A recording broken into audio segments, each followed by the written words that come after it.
Salut tout le monde, j'espère que vous allez bien. En ce qui me concerne, ça va plutôt pas mal. Alors comme d'hab, on met des petits pouces, on s'abonne, on pose des questions, hein, ça fera plaisir tout ça.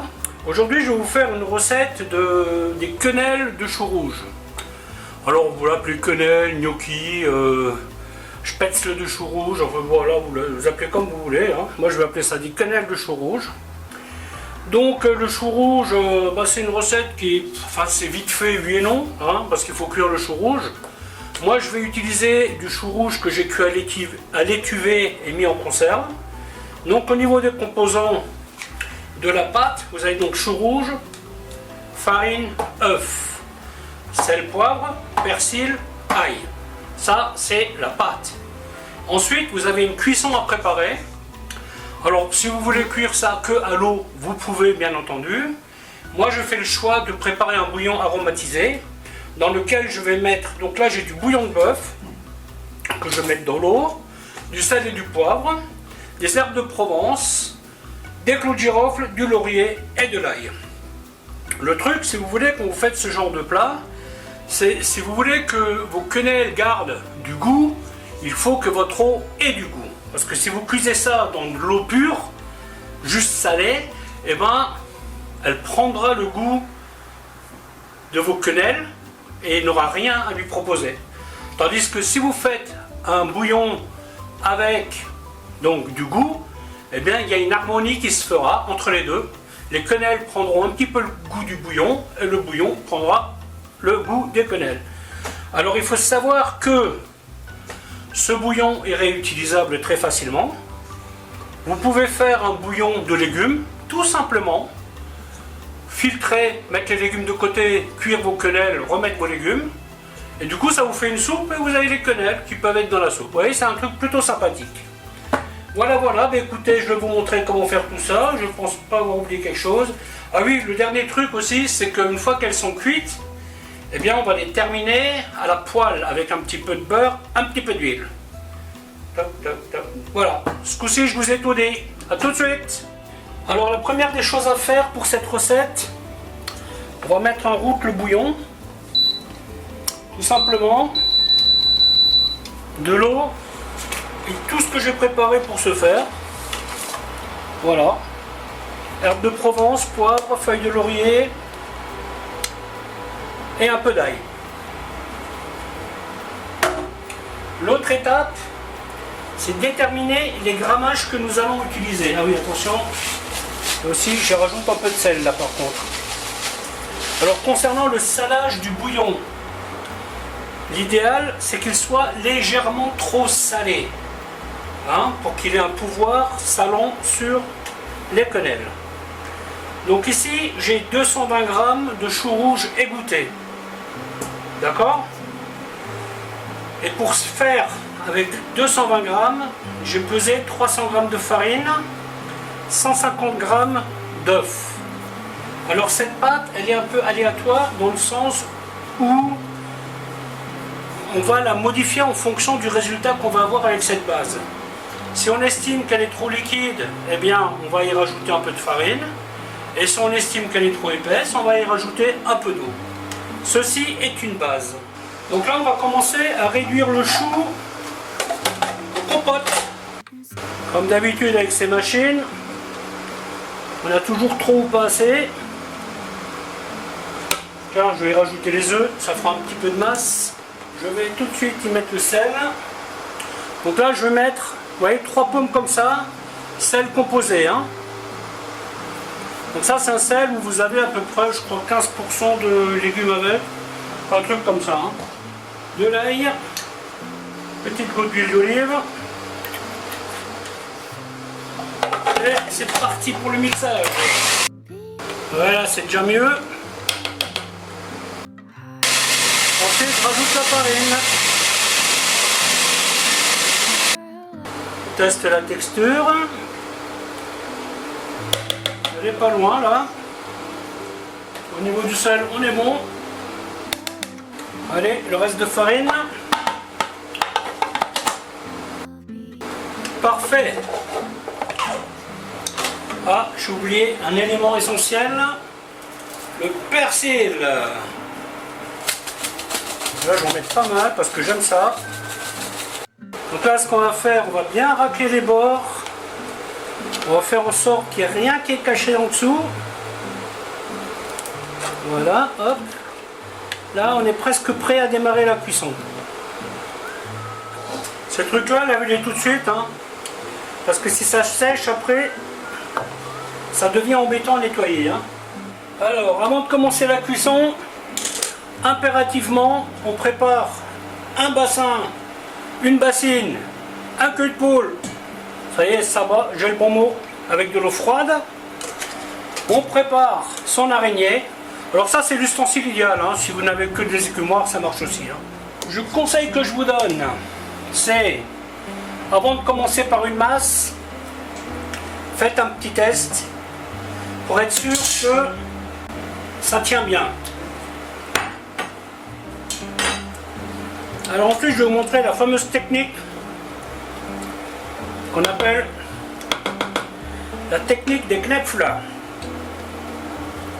Vous prenez votre main, une cuillère, hop, hop, hop, hop, et vous mettez dans l'eau. À ce stade, vous pouvez baisser un peu votre feu. Alors, vous avez d'autres techniques. Hein. Vous pouvez faire avec un appareil à spätzle, vous pouvez faire avec une planchette, vous pouvez le faire à la poche et vous coupez. Évidemment, on se lave les mains. Hein. Était-il nécessaire de le dire? Je ne sais pas. En tout cas, je l'ai dit. Vous voyez?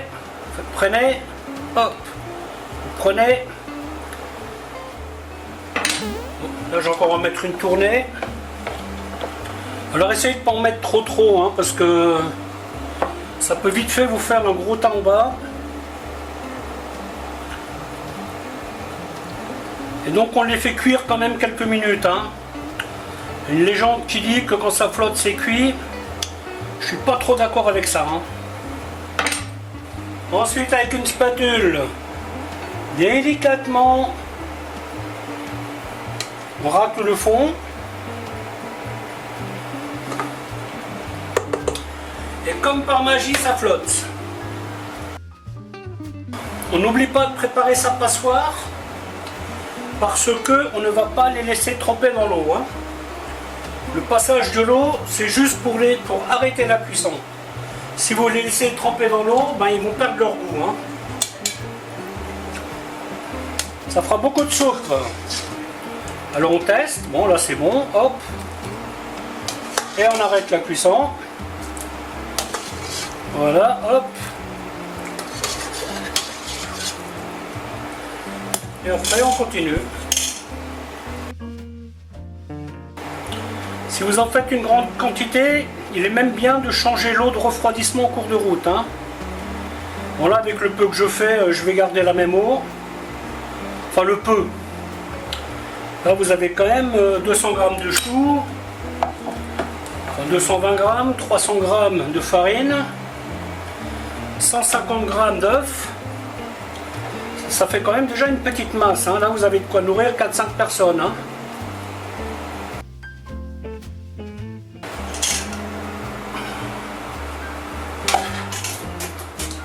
Surtout, ne soyez pas trop optimiste. Hein.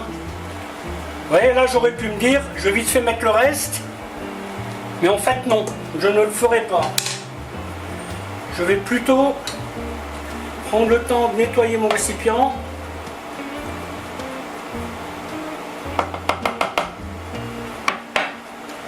Tout ramener au même endroit. Et je ferai une autre version, une dernière série. Vous voyez, vous pouvez aussi faire comme je fais là. J'avais envie de montrer la façon à l'ancienne, celle que j'ai pratiquée le plus. Ah, je peux vous dire, quand vous faites 5 kilos, vous êtes content de finir. Surtout, faites bien attention à nettoyer ou au moins à faire tremper les ustensiles tout de suite. Hein. Parce que si vous laissez sécher, ça va être la misère pour nettoyer. Hein. Et voilà. Cette opération, vous pouvez évidemment la préparer d'avance. Si vous voulez faire ce genre de knefla, knefla, enfin comme vous voulez, hein, ça c'est l'appellation, elle est un peu variée ici. Et ben ça, vous pouvez parfaitement préparer la veille. Hein. Vous les faites bien égoutter, vous les mettez en plat, et le lendemain, vous les terminez à la poêle. Tout simplement. Donc, dernière opération. On va terminer la cuisson. Donc là, on va mettre un bon morceau de beurre. Il faut mettre un peu de gras, hein, parce que sinon ça va attacher un petit peu. Voilà, il faut bien les enrober. Là, je vais même en mettre un peu plus du beurre. Tiens, hop. Soyons fous. Donc, beurre noisette, comme d'hab. Hein. Vous voyez, quand vous faites ça dans un restaurant, vous préparez ça. Vous en préparez suffisamment parce que si vous les gardez bien au frigo, ben, ça ne bougera pas pendant 4-5 jours. Hein. Et puis voilà, et vous les terminez à la dernière minute.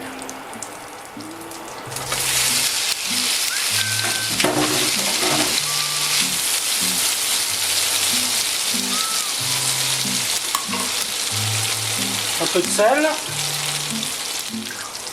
Alors, vous voyez, cette recette, par exemple, si vous voulez qu'elle soit un peu plus rouge, vous pouvez y mettre ou du colorant rouge alimentaire, ou alors du jus de betterave.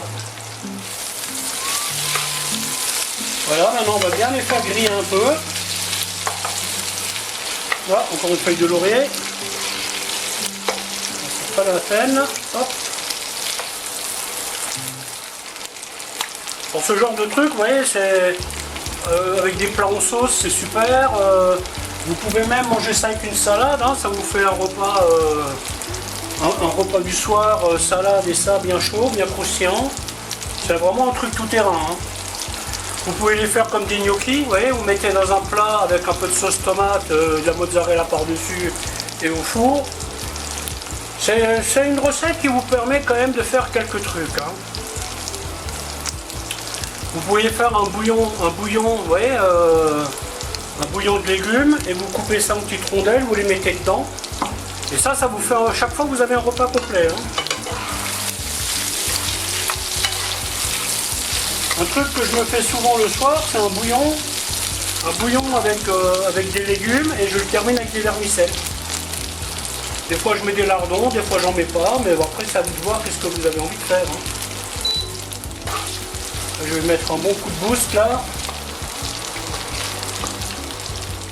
Cette plaque elle est un peu trop petite pour l'utilisation que j'en fais.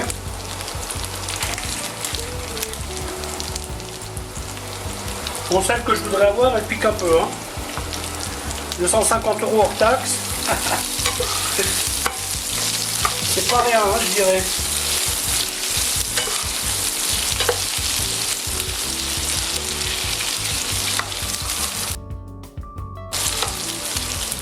Oui, c'est ce qu'on cherche. Je sais pas si vous voyez la couleur. Un petit croustillant. Voilà, ben écoutez, la vidéo va s'arrêter là. Il n'y a plus grand chose à vous montrer. J'espère qu'elle vous aura plu et je vous dis à bientôt pour une autre recette. Bye bye.